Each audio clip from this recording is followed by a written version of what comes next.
Bien, antibióticos beta-lactámicos. Miren, aquí hay una imagen referencial de, por ejemplo, la penicilina, uno de los antibióticos más rearchi conocidos, y está en forma de administración por vía oral o inyectable. Inyectable, ¿ok? Ustedes saben que ya hoy día casi no se ocupa la penicilina, pero tiene un tremendo valor histórico. Fue reemplazada o desplazada prácticamente por completo por la amoxicilina, que sí es activa por vía oral. Esta no es activa por vía oral.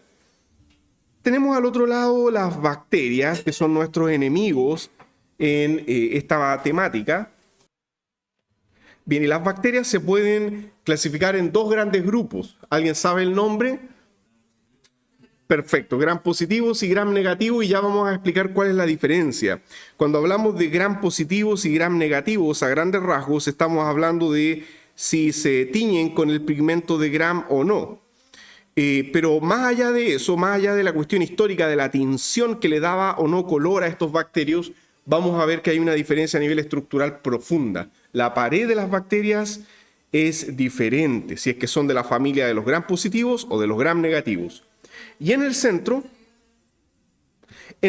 tenemos la estructura típica de un agente beta-lactámico, o sea, del tipo de antibióticos que vamos a estudiar a lo largo de este bloque, donde vamos a destacar algunas cosas como el hecho de que tenemos centros quirales.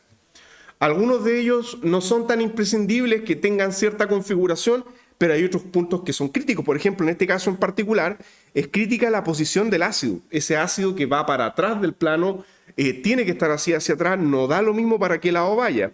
No obstante, hay otras posiciones que no son tan críticas. Pueden haber antibióticos, entre comillas, invertidos, como en este de acá, donde está la amida.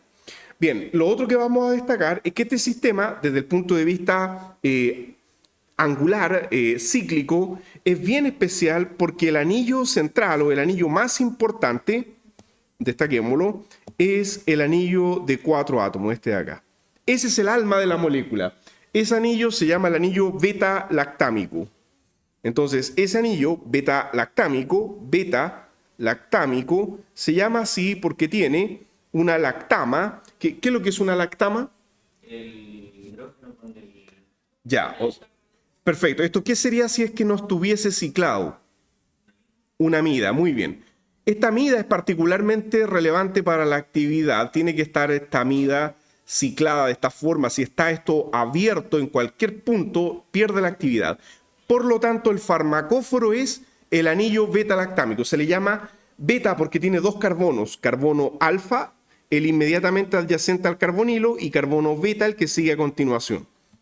Bueno, eso respecto a la parte introductoria, para que vayamos viendo algunos puntos relevantes que hay en estas estructuras que vamos a seguir estudiando. Primero, una definición, vamos a ir de lo general a lo particular. Tenemos una definición clásica, la de Benedict, de qué es un antibiótico. Un antibiótico se define como un compuesto natural o sintético. Bueno, resulta de que en el pasado, antes de la Segunda Guerra Mundial, los pocos antibióticos que se conocían, algunos eran sintéticos y eran muy tóxicos. Eran sales de arsénico. Y ustedes ya saben lo tóxico que es el arsénico. El arsénico es un contaminante, es un veneno, por así decirlo. Compuestos naturales se fueron descubriendo con el paso del tiempo gracias a los trabajos de Fleming y otros colaboradores que descubrieron la estructura química de la penicilina, que es un compuesto natural. Y de hecho yo no les pregunté eso, pero es obvio que esto no salió de la mente de un ser humano. Eso es algo complicado, químicamente hablando. Está en un nivel superior, por así decirlo. Eso es un compuesto natural, tiene una estructura compleja. Bien, y estos compuestos naturales o sintéticos son capaces en pequeñas concentraciones de inhibir procesos vitales de microorganismos mediante un mecanismo de acción específico. Entonces definimos un antibiótico como algo que tiene un mecanismo de acción específico. ¿Qué significa específico? Perfecto, tiene un target, y ese target vamos a ver ahora que es una enzima, en este caso de los beta-lactámicos. Tenemos un target en el cual actúan. Y ahora, ¿quién libera los antibióticos? Los antibióticos pueden ser liberados, porque aquí dice que puede ser natural, puede ser liberado por bacterias. Te dirán, ¿pero cómo una bacteria libera antibióticos? Claro, para matar a otras bacterias de otras especies diferentes. también pueden ser liberados por hongos, como el caso de la penicilina, porque el hongo quiere destruir bacterias que son sus competidores del entorno. Y tenemos aquí abajo una clasificación general que nos va a perseguir hasta el final del curso, y tenemos los beta-lactámicos, que tienen el anillo lactama, que químicamente tiene el nombre específico de 2-acetidinona, o sea, es una cetona, ona, la terminación en un carbonilo, aceti viene de que hay un nitrógeno en la estructura, y este anillo beta-lactámico es un anillo de origen aminoacídico. Vamos a ver cómo a partir de fragmentos de aminoácidos es que proviene esta estructura química. Lo segundo es que el anillo no es plano. ¿Por qué no es plano? Porque tenemos que hay 4 átomos. Y ya el ciclo se deforma, ¿no es cierto? Hay 4 vértices, entonces uno de ellos se levanta con el fin de liberar un poco la tensión angular.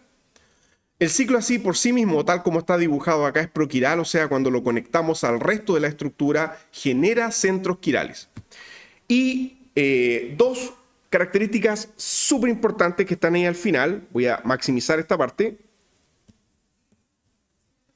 Elevada tensión angular y sin resonancia en la lactama, eso es crítico. Se pueden olvidar de todo lo demás menos de esos 2 puntos, que el anillo tiene una elevada tensión angular.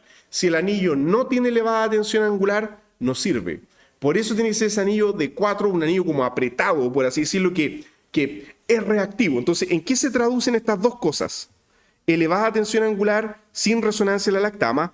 Estas 2 características se traducen en que es un anillo de alta reactividad. Es un anillo de naturaleza fuertemente electrofílica, es un anillo electrofílico. Y ahí la clave. Elevada tensión angular, el anillo está que revienta, por así decirlo, va a reaccionar con el target proteico, con las enzimas llamadas generalmente enzimas PBPs, de la sigla en inglés que significa enzimas que enlazan penicilinas, o también carboxipeptidasas, que sería por el mecanismo de trabajo que tienen las enzimas. Bueno, ese target ataca y se enlaza covalentemente a este anillo de tipo beta-lactámico. Y lo otro que dice ahí es que no hay una resonancia en la lactama, o sea, este movimiento de este par electrónico no existe, ¿ok? Ya no hay una resonancia y eso se traduce en que el carbono carbonílico es altamente electrofílico, el carbono carbonílico. Pregunta, ¿por qué el par electrónico no va a hacer resonancia en este tipo de derivados?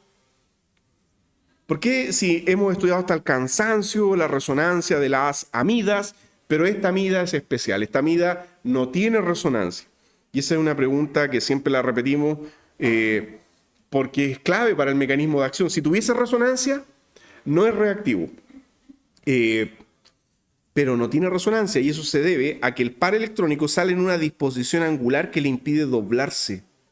¿Ok? Aquí quedo corto para explicarlo. Más adelante lo vamos a volver a ver, ¿ya? Entonces, veamos aquí a la hora. Ahora, la otra clasificación, los no beta-lactámicos, ahí está todo el resto. Entonces ahí tenemos todos los otros grandes grupos como quinolonas, que son sintéticos, aminoglicósidos, que son también de origen natural, macrólidos naturales, tetraciclinas naturales, sulfas, que son sintéticos, glucopéptidos de origen natural, oxasolidinonas, que son sintéticos, y difluorobenzamidas, que son sintéticas. ¿Ya? ¿Ok? O sea, hay una enorme cantidad de antibióticos y se siguen buscando estrategias para matar bacterias. Ya ustedes saben que este problema no está resuelto, dado que todavía a nivel intrahospitalario la lucha contra las bacterias resistentes existe, es un problema de salud no menor, y por lo tanto tenemos que o buscar nuevas moléculas o asociar moléculas de manera novedosa para conseguir el efecto citotóxico. Entonces, en términos generales, los antibióticos muchas veces son nombrados también como agentes citotóxicos, que es un término más genérico, porque un citotóxico es cualquier cosa que es tóxico para algún tipo de célula. Bien, habiendo dicho esto, ahora vamos a verlo a nivel gráfico. ¿Dónde entonces actúan a nivel gráfico los antibióticos?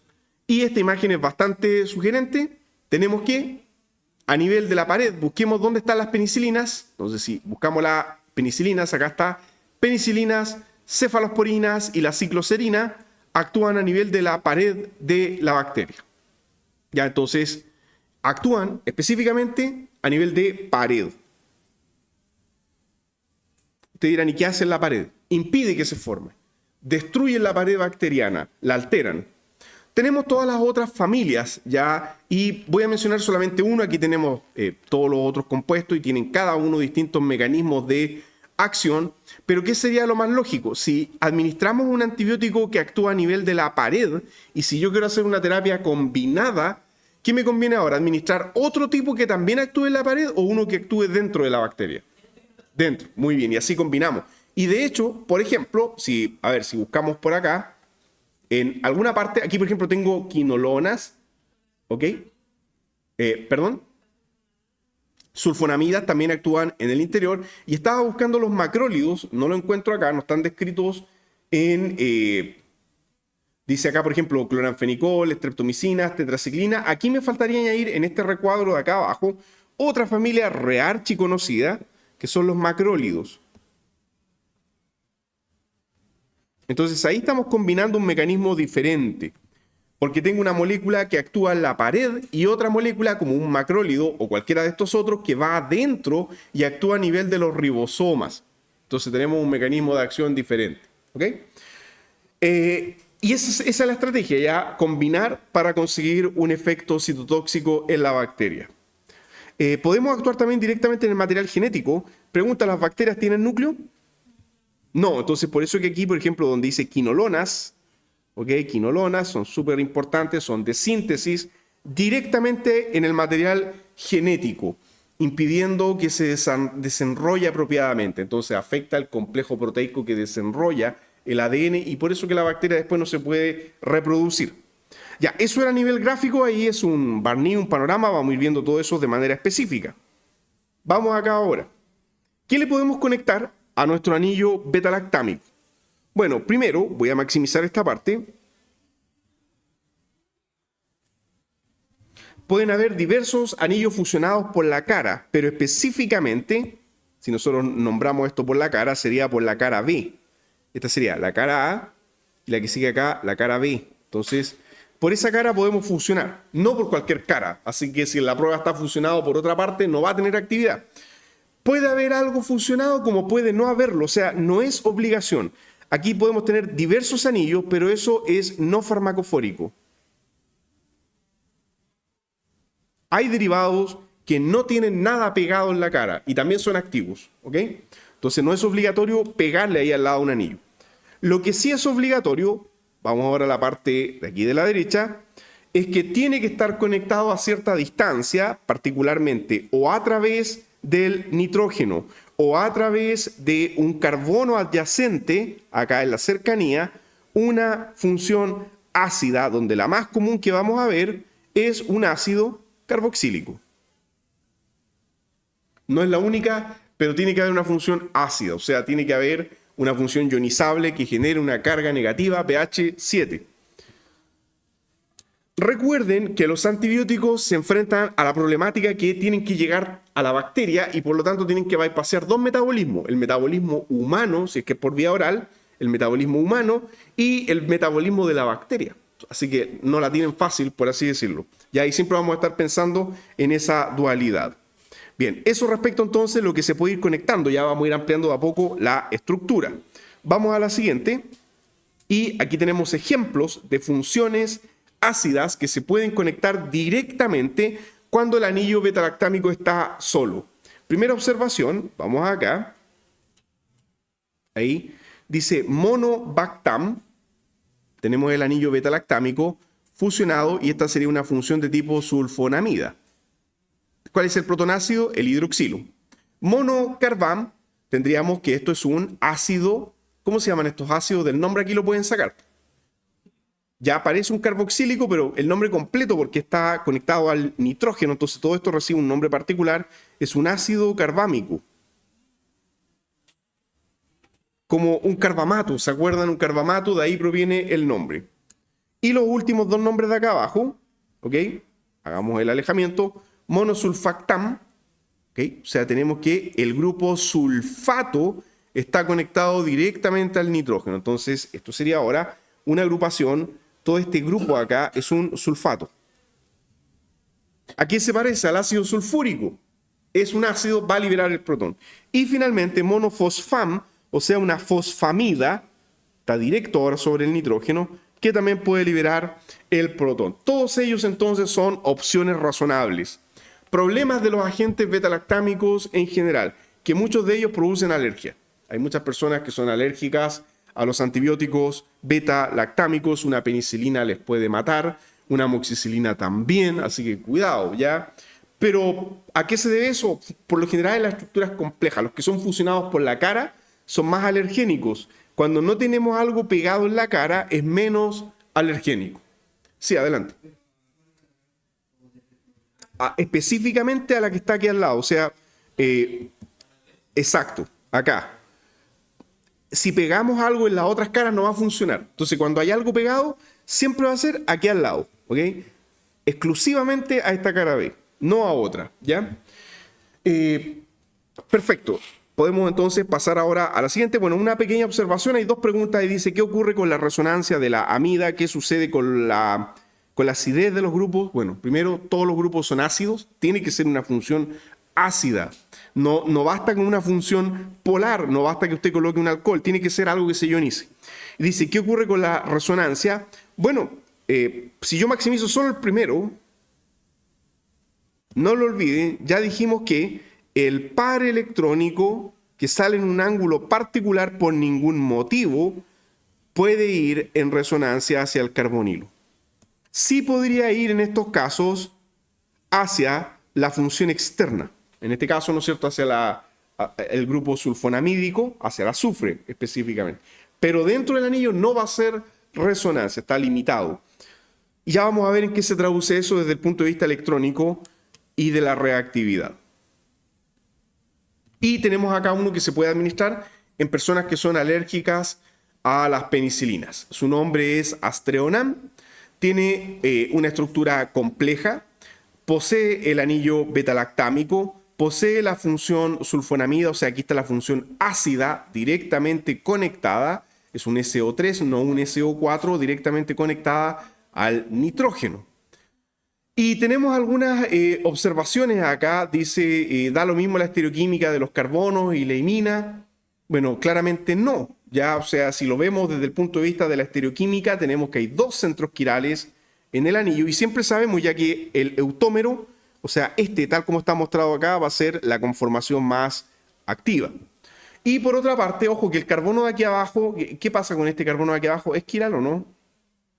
No, ¿no es cierto? Ese grupo, que se llama carboxi, porque tenemos una función, ¿de qué tipo es esta función que está acá abajo? Ácido carboxílico, muy bien, carboxi, dimetil, dos grupos metil, y luego todo el resto dice metoximino, o sea, metoxi es por este oxígeno que está acá, alquilado, y imino o imina es el nitrógeno con el doble enlace, ¿ok? Nunca van a haber una imina básica en antibióticos, nunca las iminas van a estar protonadas en antibióticos. Ya, pero el grupo farmacofórico es el anillo beta-lactámico. Entonces, ¿el otro anillo es farmacofórico? No. ¿Cómo se llama el otro anillo que está acá al lado, que tiene ese grupo amino ahí? Ya tiene un azufre y un nitrógeno. No es imidazol. Tenemos un amino, sería un aminotiazol, ¿no es cierto? Porque hay un amino ahí. Entonces, completo eso es aminotiazol. Ya, muy bien, es un tiazol en términos generales. ¿Y es un anillo aromático o no aromático? Sí, muy bien, ya. Un par electrónico del azufre está en resonancia y es un anillo aromático. Muy común ver a este lado de este tipo de estructura anillos aromáticos. ¿Podría haber algo no aromático? También, porque no es farmacóforo. Ya, pero lo más común es ver siempre por este lado del beta-lactámico hacia la izquierda, ver un anillo aromático. Ya, nos vamos a detener un poquitito ahora en esta estructura, dado que este es bien especial, es de los pocos que se puede administrar en personas alérgicas a la penicilina y muchas veces se coadministra con un agente inhibidor de la enzima que lo destruye. Siempre vamos a estar pensando en dos enzimas. Ok, este es el agente antibiótico y como agente antibiótico es un agente que inhibe. ¿Cuál es el target? ¿Cómo se llaman los targets? Tienen varios nombres. Los targets genéricamente les llaman en inglés PBPs, Penicillin Binding Proteins, o sea, proteínas que enlazan penicilinas, ¿ok? Con una S se ve muchas veces en los textos. Otro nombre que se les da al target de los beta-lactámicos es el nombre de transpeptidasas.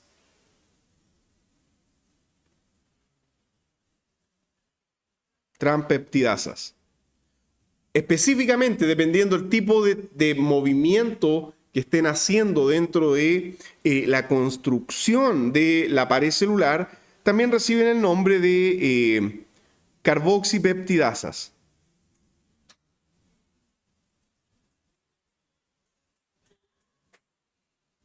Ya, pero los nombres más comunes son las enzimas PBP o las transpeptidasas. Son los nombres más comunes para el target.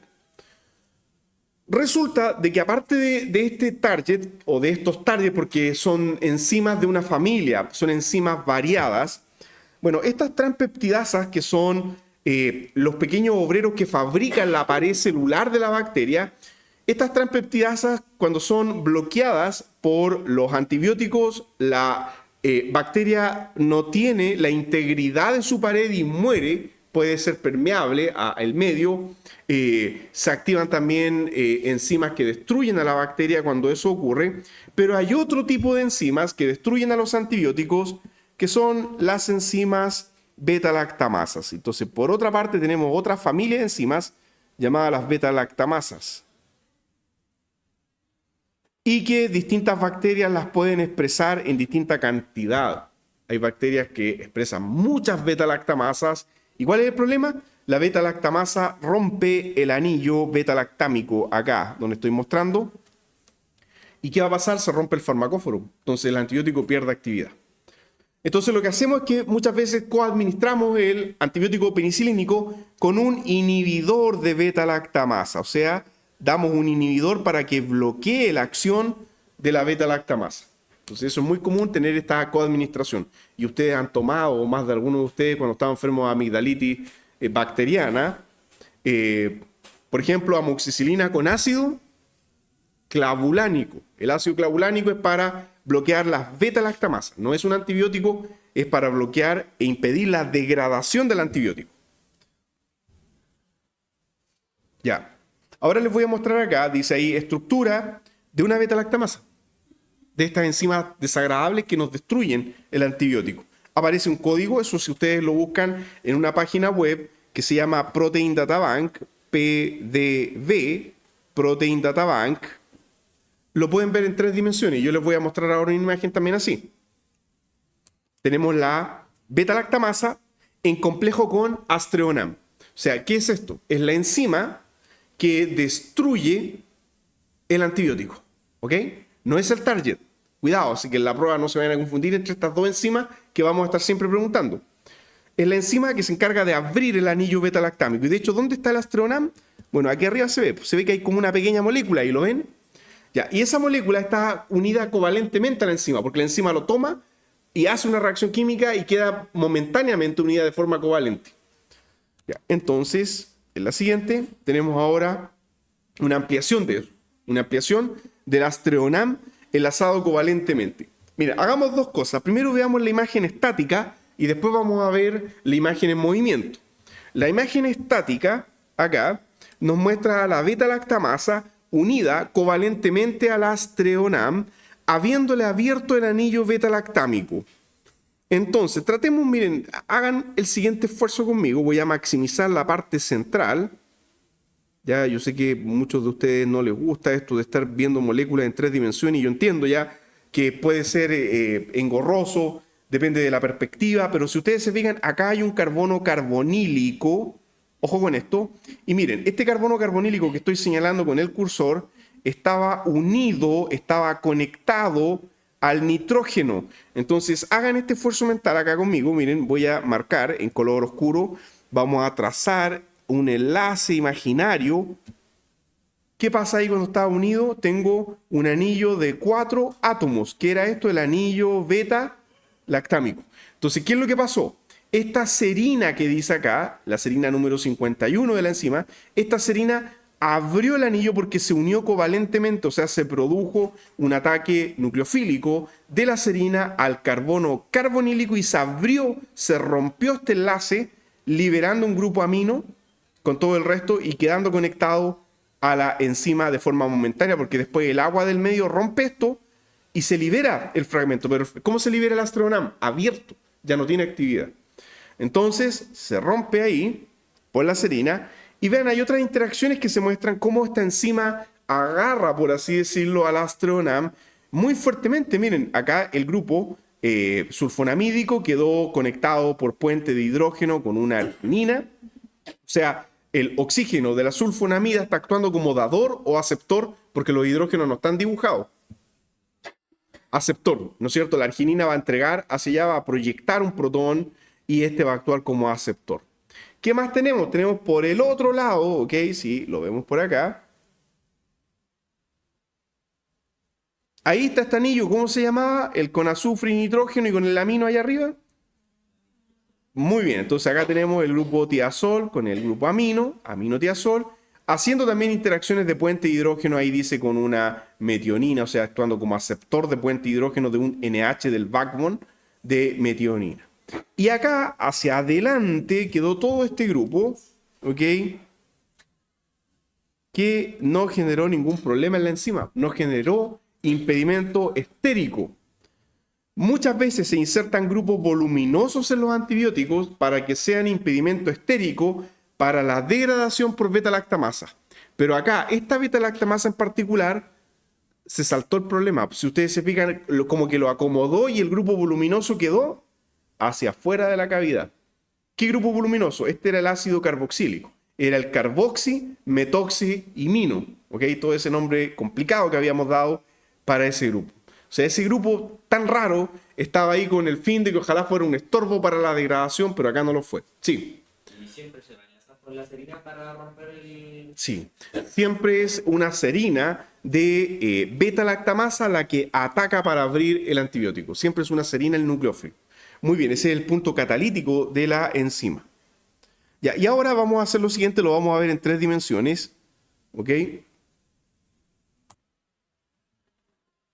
Entonces acá tenemos el PDB y vamos acá donde dice, este es el astronam, con este código 4X53 uno encuentra esta estructura cristalizada, o sea, esto no es una simulación, esto es una estructura que fue cristalizada por una técnica llamada de cristalografía de rayos X. Aquí está el nombre, método, dice ahí. Entonces, si ahora ampliamos, donde dice interacción del ligando, del fármaco, usted en la casa lo va a poder ver en mayor resolución y lo va a poder girar. Para poder entender las interacciones que están ocurriendo, que eso es relevante para este curso, la relación estructura-actividad, pero acá tienen que cambiar, porque ¿qué es lo que queremos ver? Queremos ver la interacción. Entonces, aquí está el fármaco, yo le doy clic ahí y si le vuelvo a dar clic, me lo centra de mejor forma, ¿ya? Ya, ahora bajamos y aquí está la estructura. Ya yo sé que esto uno dice, pucha, es, ¿no es cierto?, una maraña de cosas, pero miren, yo le puedo borrar ahí con la rueda del mouse, uno puede jugar un poquitito y vamos a girar para que, miren, observen. Todo este compuesto, miren, todo esto que estoy aquí que se destaca en rojo, ¿ven que se destaca un color rojizo cuando coloco el cursor? Eso rojizo que se destaca es la molécula. Es el astreonam conectado covalentemente a la enzima. ¿Dónde está conectado covalentemente? Traten de seguirme acá. Aquí está el hidroxilo serínico, ese que atacó y se unió al carbono carbonílico. Ahí está. ¿Ok? Entonces ahí está el enlace covalente. Miren, lo voy a girar un poquitito. O sea, este carbono carbonílico estaba conectado en un inicio a el nitrógeno que está acá a la derecha.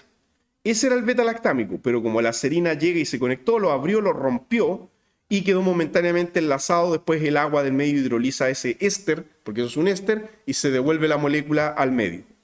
Y ahí ustedes pueden ver el resto de las interacciones, esas flechitas, esas líneas, perdón, segmentadas, corresponde al resto de las interacciones. Esto no es parte del fármaco, cuidado, miren, esto es un residuo que forma parte de la proteína, no es parte del fármaco, este anillo que se ve acá. Pregunta, ¿qué anillo es eso? ¿De qué residuo es? Muy bien, ¿no es cierto? Ustedes que ya repasaron aminoácidos, eso es un triptófano, que no está interaccionando con el fármaco. Ahora, si lo giramos un poco, ya el fármaco, vean, yo lo voy a mover aquí un poquitito, aquí está el anillo, miren, ahí está el anillo de aminotiazol, y vean cómo la enzima tiene tan bien puestos los aminoácidos que justo se encaja ahí por un doble puente de hidrógeno, agarrando al fármaco, tomándolo, acomodándolo para que la serina lo ataque y lo destruya. ¿Okay? Entonces, todas esas interacciones son relevantes en la estabilización del complejo. Bien, volvemos al apunte estático ahora. En esta siguiente imagen tenemos una molécula bastante nueva. Esto probablemente no aparezca en los cursos todavía de farmacología que tienen ustedes. Es nuevo, de hecho probablemente ni siquiera se venda todavía en nuestro país esta molécula. Corresponde a Avibactam, y ahí tengo una referencia bibliográfica, si quieren ponerse al día con esto, de este año 2025. Y esto que está acá no es un antibiótico per se. Pregunta, ¿ven algún anillo beta-lactámico dentro de la estructura? No hay. Esto es un inhibidor de beta-lactamasas, la enzima que nos está dando este tremendo problema. ¿Cuáles conocen ustedes? El ácido clavulánico, que vamos a ver la estructura más adelante, es el más conocido. Pero esto que tenemos acá es de lo más moderno. Es de lo más moderno, de lo más eficaz, y por lo mismo se está reservando para uso intrahospitalario. Este Avibactam, un inhibidor de beta-lactamasas que puede ser empleado con Astreonam. De hecho, en el artículo científico que ustedes pueden descargar, ahí les dejo el DOI, desde la base de datos de la universidad, dice el Astreonam es un antibiótico monovactámico, o sea, un solo ciclo, ya lo vimos, aprobado en 1986 para tratar infecciones causadas por bacterios gram negativos aeróbicos, ya vamos a ver la estructura de las paredes, junto con cefalosporinas, o sea, otro tipo de agente beta-lactámico de otro tipo de estructura. Y pierde utilidad clínica debido a al surgimiento de beta-lactamasas de espectro extendido. O sea, tenemos hoy día un surgimiento de bacterias que pueden secretar enzimas altamente eficaces que destruyen los antibióticos beta-lactámicos. Y para evitar eso, Avibactam llega a enlazarse. Y aquí yo les voy a hacer la pregunta. Primero, el sistema no es plano. Identifiquemos los grupos funcionales. ¿Qué grupo funcional es este? Una amida, muy bien. ¿Qué grupo funcional es este? Dos nitrógenos conectados a un carbonilo. Empieza con U, una urea, ¿no es cierto? Te dirá, pero no tiene los NH. No, porque mire, este nitrógeno tiene 3 enlaces. Aquí tiene un enlace hacia adelante del plano a un grupo CH2, y ese CH2 después sigue formando la estructura bicíclica. Esto es un biciclo. Ya, y este otro tampoco tiene protón porque está unido al sulfato, al SO4. Ya, entonces tengo una función ácida y tengo una función ureica y una función amida. ¿Qué es lo que pasa? Que el par electrónico de este nitrógeno que forma parte de la estructura asa bicíclica está fijo en el espacio y es imposible que se doble en resonancia hacia el carbonilo. O sea, este movimiento no ocurre por un factor electrónico. O sea, el ciclo tiene una tensión angular tal que impide que esto se doble, porque si se dobla va a transformarse en una estructura trigonal plana, pero dado que esto forma parte de un vértice del asa biciclo, nunca va a ser plano. Entonces es imposible, no tiene resonancia. Como no tiene resonancia, no haya un aporte de resonancia al carbono carbonílico. En otras palabras, este carbono carbonílico es altamente electrofílico. Voy a hacer ahí el delta más.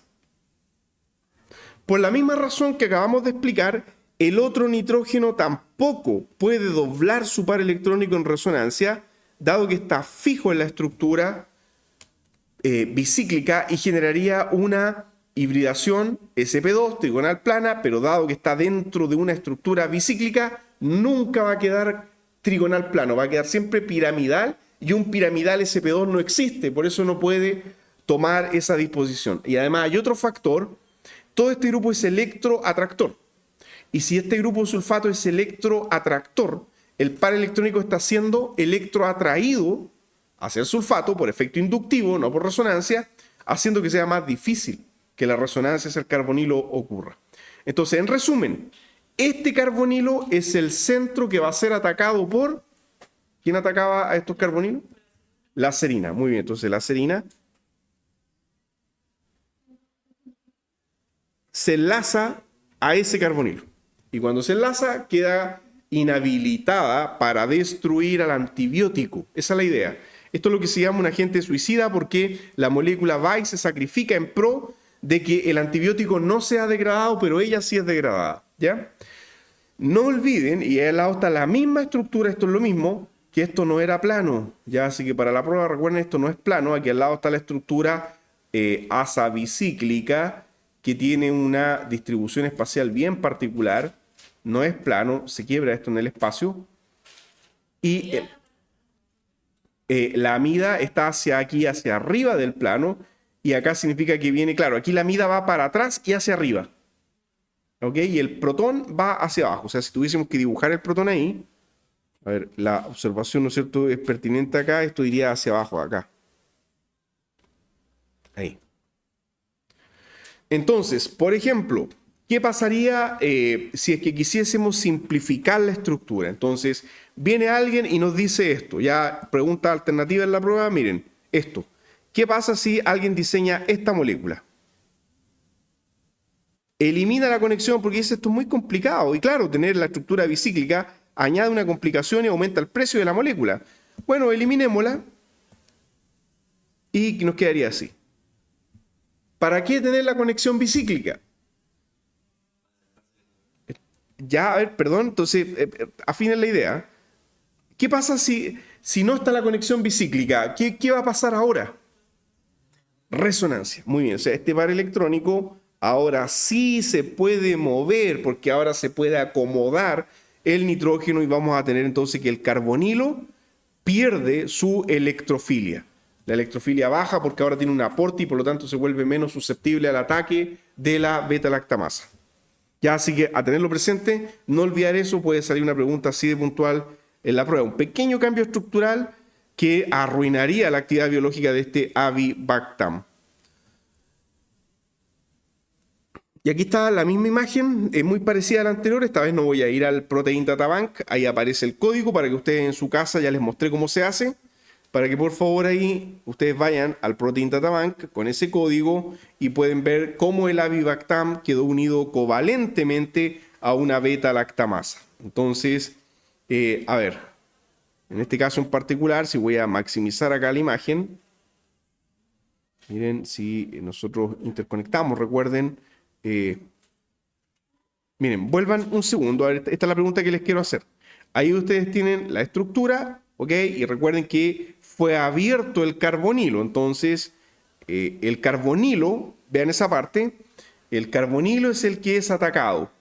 ¿Por qué? Por la enzima. Y cuando eso pase, a ver, voy a destacarlo para acá, permítanme borrar, eso ya está registrado. Cuando el carbonilo sea atacado,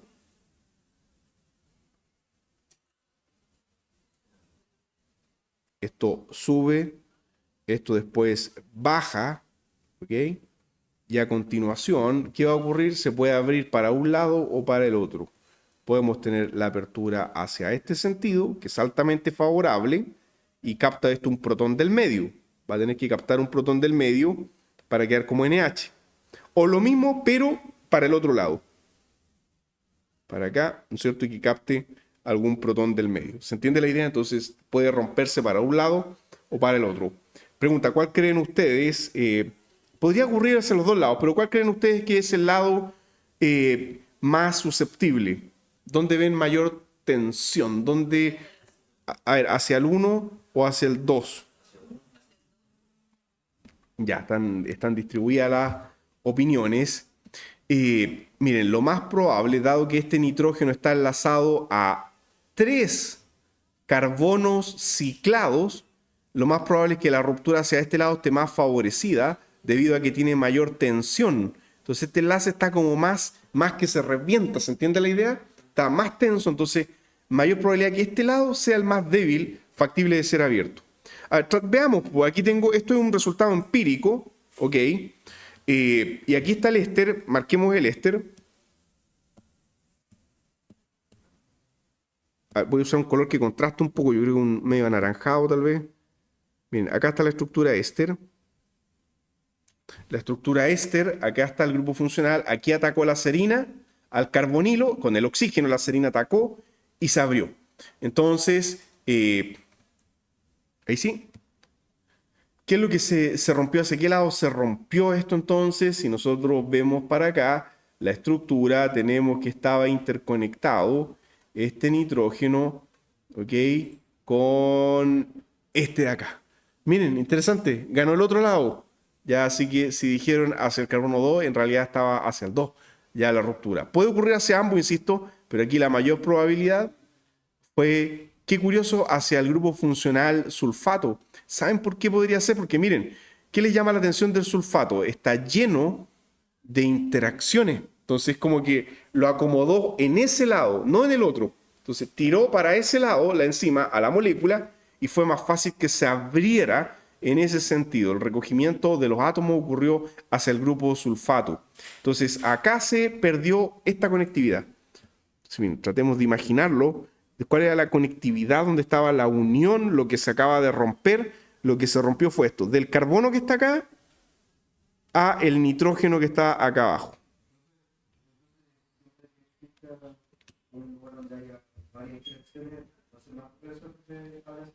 Sí, tiene sentido que así sea porque lo acercó a la serina, ¿ok? Eso, en la anterior, a ver, para que vayamos despejando las dudas, en la anterior no teníamos forma de saberlo porque solo vemos el fármaco, ya, pero ahora que vemos la enzima, vemos la tremenda importancia de este grupo en cuanto a que acerca al carbonilo al residuo de serina. Entonces, ¿conviene cambiar este sulfato por cualquier otra cosa? No.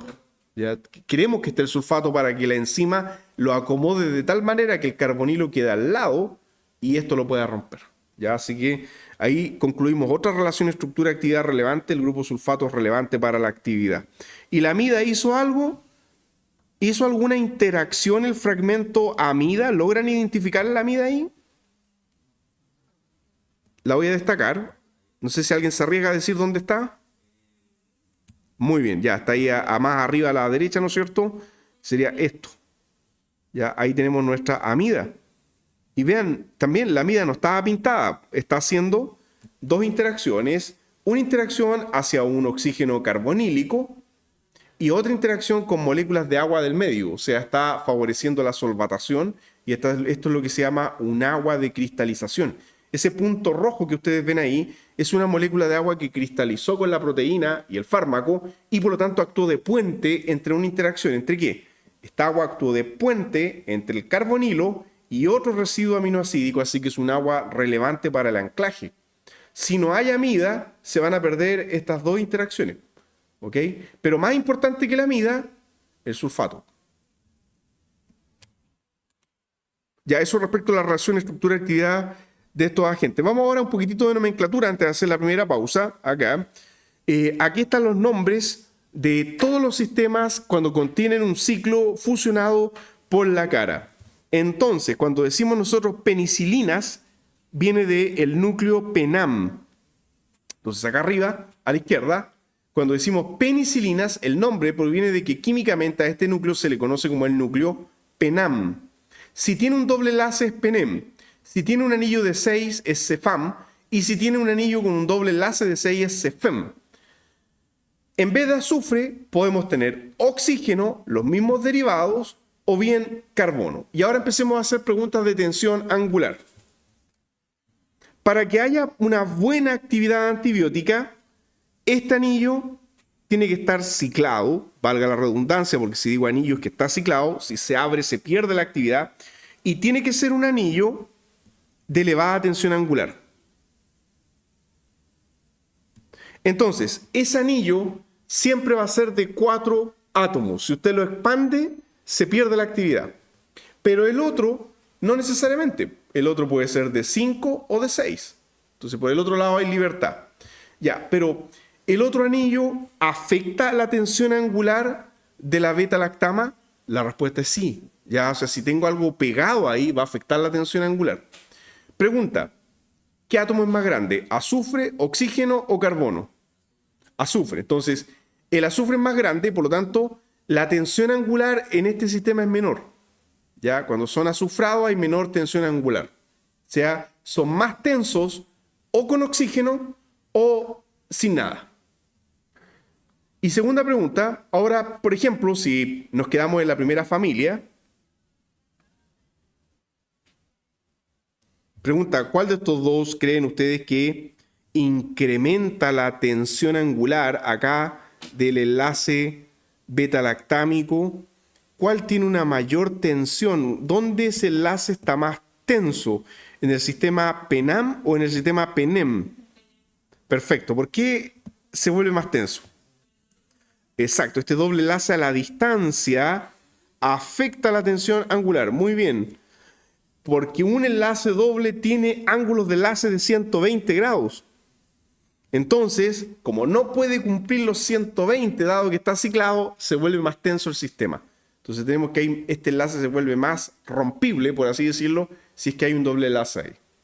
Muy bien, muy buenas observaciones en general. Ya, vamos a la siguiente, las preguntas ya están respondidas y ahí está nuestro primer agente de la lista, la penicilina G. Observaciones ya de la penicilina G. Tiene el grupo carboxílico orientado hacia atrás del plano y por lo tanto la configuración absoluta de este sistema, ¿cuál sería? La mayor prioridad es para el nitrógeno, 1. Después estoy empatado porque tengo carbono y carbono, pero azufre tiene mayor prioridad, entonces se ve como si fuera R, por lo tanto es S. Ya, configuración absoluta, no confundir con el azufre. Configuración absoluta. Si lo cambio, pierdo actividad. Tiene que estar en configuración S. Ese es el centro más importante para el caso de las penicilinas, desde el punto de vista de la quiralidad. Otra observación que tenemos es que acá, en la posición alfa, aquí donde sale el grupo alfa amino, puedo conectar diversos grupos. O sea, ahí es muy común tener una amida con diversos grupos. Y el anillo puede o no ser aromático, porque no es parte del farmacóforo, así que puedo tener anillos alcánicos, cicloalcánicos, sí, puedo tener anillos cicloalcánicos o puedo tener anillos de ese tipo, ¿ya? Entonces, para la actividad biológica, lo más importante es el sistema beta-lactámico y esta función ácida que está aquí al lado. ¿Sí? ¿Una pregunta? No, no es obligación que aquí a la izquierda exista, pero se sabe que mejora la actividad cuando hay algo, sea aromático o no aromático, ¿ya? Y ya vamos a ver por qué, de qué depende que uno coloque cosas acá en este lado. Y una de las razones es que como no puedo tocar el farmacóforo, por aquí es donde uno empieza a ingeniársela para de alguna manera, por ejemplo, mejorar la actividad por vía oral o mejorar la resistencia a beta-lactamasa, ¿ya? Bien, habiendo dicho esto, tenemos entonces que la estructura intocable sería nuestro beta-lactámico con esta función ácida que tenemos aquí abajo en la parte inferior. Esa es la penicilina G, tiene una función amida, pero es así, ojo, esta amida, esta sí puede hacer resonancia. La que no hace resonancia es la del sistema beta-lactámico, esa es la que está prohibida, no lo puede hacer, aunque quiera, es imposible, ¿ya? Pero la otra sí, la otra no tiene ningún problema, así que es una amida normal. Pregunta, ¿qué carga va a tener la penicilina G a pH fisiológico? Muy bien. Si nosotros borramos acá el protón, podemos formularla como penicilina sódica, esto va a estar negativo, entonces podemos formularlo o como penicilina sódica y también como penicilina potásica para el caso de los hipertensos, cuando queremos administrar un inyectable, ¿ya? Penicilina sódica o penicilina potásica. Ya. Y aquí abajo tenemos otros derivados antibióticos donde, por ejemplo, ¿ya? Respondiendo a la pregunta de si tenía que haber un anillo, yo les dije que no necesariamente, ¿dónde se cumple eso? En el imipenem, ¿ok? Que está acá a la derecha, no tiene anillo, pero tiene algo, o sea, hay alguna cadena. Lo otro que llama la atención es que en el caso del imipenem, que es de la familia de los carbapenem, porque aquí hay un carbono en vez de azufre, y penem, la terminación en nem, es porque aquí hay un enlace doble. Pero vean que el farmacóforo Está ahí, sí, esto es bastante repetitivo. Yo sé que las estructuras son un poco intimidantes, pero miren, el farmacóforo se va repitiendo. Eso es lo que importa, la función ácida con el beta-lactam. Y aquí hay algo, y vean, el algo, ¿cómo tiene la configuración acá respecto a la penicilina? Hacia atrás, hacia hasta al revés que en el caso de la penicilina que venía para adelante, porque claro, no, eso no es parte del farmacóforo, el farmacóforo está aquí, ¿ya? ¿Qué otra cosa más? En el de al lado, la amoxicilina, ¿ok? Que tiene de diferente respecto a la penicilina, tiene dos cambios bien puntuales, pero que marcaron un hito en la administración de los antibióticos. Digo un hito porque gracias a esto ahora, en la guerra, muchos de estos antibióticos se ocuparon masivamente durante las guerras del siglo XX, ya para prevenir que los soldados murieran de una simple infección de bala o algo así.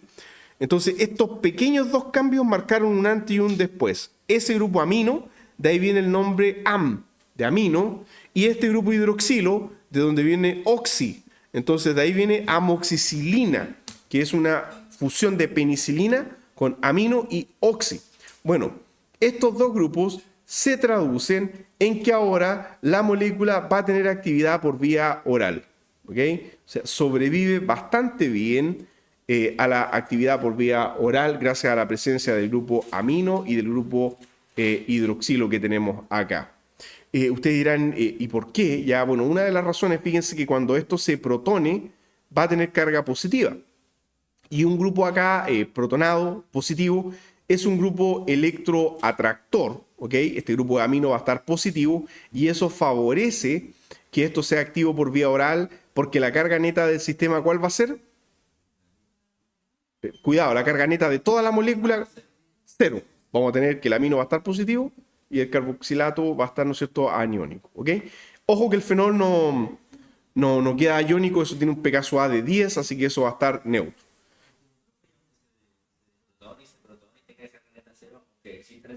Aún así puede absorberse y... Sí, se absorbe igual. No es una absorción en un 100%. Dicho sea de paso, ustedes saben que uno de los problemas de la terapia antibiótica por vía oral es que afecta la flora gastrointestinal. Mata bacterias buenas y malas, ¿ya? Pero si yo tengo el problema dentro, quiero matar bacterias internas, lamentablemente ya la flora bacteriana se va a ver alterada y después hay que reponerla con probióticos.